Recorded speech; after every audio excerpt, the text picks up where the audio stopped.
আল্লাহু আকবার, আল্লাহু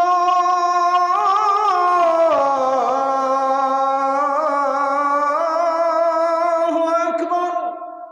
আল্লাহ সুবহানাহু ওয়া তাআলা পবিত্র কুরআনুল কারীমের সূরা ইসরার ৩৭ নম্বর আয়াতের মধ্যে বলছেন, ওয়ালা তামশি ফিল আরদি মারাহা, দম্ভ ভরে জমিনে বিচরণ করো না, ইন্নাকা লান তাখরিকাল আরদ ওয়া লান তাবলুগাল জিবালা তুলা। কি হয়েছে তোমাদের? তোমরা কি মাটি ফেরে জমিনের ভেতরে ঢুকে যেতে পারবে? আসমান ফেরে কি উপরে চলে যেতে পারবে? পারবো না। সবকিছু আল্লাহ সুবহানাহু ওয়া তাআলার আয়াতে। আল্লাহ সুবহানাহু ওয়া তাআলা নিজেই বলেছেন, ইন্নাল্লাহা লা ইউহিব্বু মান কানা মুখতালান ফাখুরা। আল্লাহ সুবহানাহু ওয়া তাআলা অহংকারীকে পছন্দ করেন না।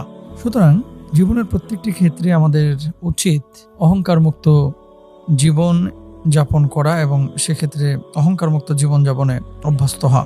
আব্দুল্লাহ ইবনে মাসউদ রাদিয়াল্লাহু তাআলা আনহু থেকে বর্ণিত, নবীজি সাল্লাল্লাহু আলাইহি ওয়াসাল্লাম বলেছেন, যার অন্তরে অণু পরিমাণ অহংকার থাকবে সে জান্নাতে প্রবেশ করবে না। এ কথা শুনে এক ব্যক্তি জিজ্ঞেস করলো, মানুষ তো পছন্দ করে যে তার কাপড় চোপড় সুন্দর হোক, তার জুতা সুন্দর হোক, এটাও কি অহংকারের মধ্যে গণ্য হবে? তিনি বলেন, নিশ্চয় আল্লাহ সুন্দর, তিনি সুন্দরকে ভালোবাসেন। অহংকার হচ্ছে সত্যকে প্রত্যাখ্যান করা এবং মানুষকে তুচ্ছ জ্ঞান করা। সুপ্রিয় দর্শক ভাই এবং বোনেরা, কেউ কাউকে আমরা অহংকার করব না।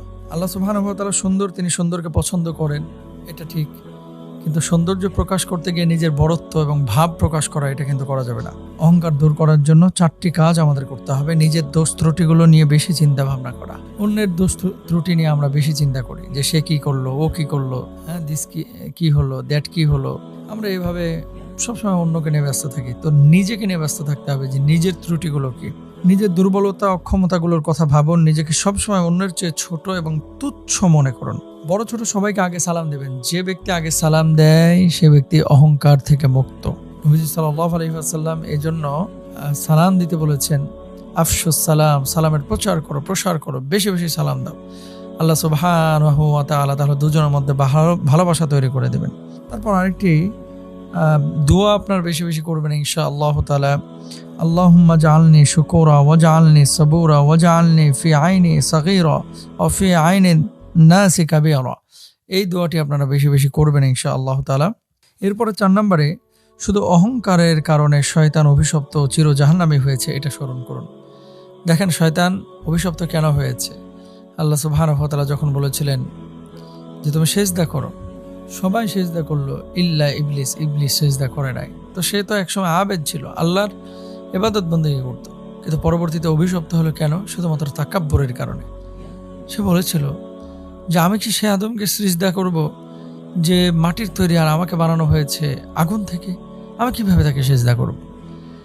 এইরকম চিন্তা চেতনা যদি কারো কলিজার মধ্যে থাকে, হৃদয়ে থাকে, সে মানুষটা ধ্বংস হবেই হবে। সুতরাং প্রিয় ভাই এবং বোনেরা, আমরা অহংকার তাকাব্বুরি করব না। আল্লাহ সুবহানাহু ওয়া তাআলা আমাদের সবাইকে বোঝার তৌফিক দান করুন, অহংকার মুক্ত জীবনযাপনের তৌফিক দান করুন। শেষে একটি কথা বলি, অনেক ছোট লোক আছে, গরিব আছে, যাদের এক সময় পয়সা ছিল না, এখন পকেটে 2টা পয়সা হয়েছে।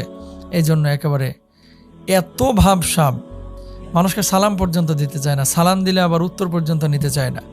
আর চাচা মেয়ে গ্রামের বাজারে বসে চায়ের দোকানে পা নাড়ায়, আর আমার ছেলে সৌদি আরব, আমার ছেলে ইংল্যান্ডে, আমার ছেলে আমেরিকায়, 2 ছেলে গ্রিন কার্ড পেয়েছে, এই ধরনের কথাবার্তা বলে বড়ত্বের বহিঃপ্রকাশ ঘটায়।